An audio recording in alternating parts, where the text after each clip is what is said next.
खूप दिवस झाले मी Instagramमध्ये ही रेसिपी बघितली होती. म्हटलं चला आज दत्त जयंतीच्या मुहूर्तावर ट्राय करून बघूया. कढईमध्ये साजूक तूप तापण्यासाठी ठेवलं. तोपर्यंत 3 ते 4 तास भिजवलेल्या साबुदाण्यामध्ये हिरवी मिरचीचा ठेचा, शेंगदाण्याचा कूट आणि चवीनुसार मीठ ॲड करून घेतलं.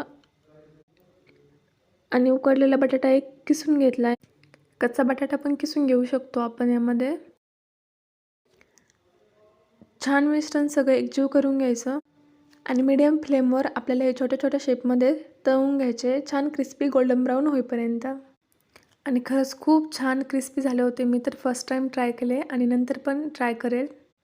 तुम्ही पण नक्की ट्राय करून बघा आणि दत्त जयंतीचा उपवास आज कोणी पकडला आहे नक्की सांगा. दत्त जयंतीच्या सर्वांना खूप खूप शुभेच्छा. आणि इथे एका क्लिपमध्ये माझी वहिनी गुरुचरित्र वाचते आहे, तर तिचा आवाज आला असेल.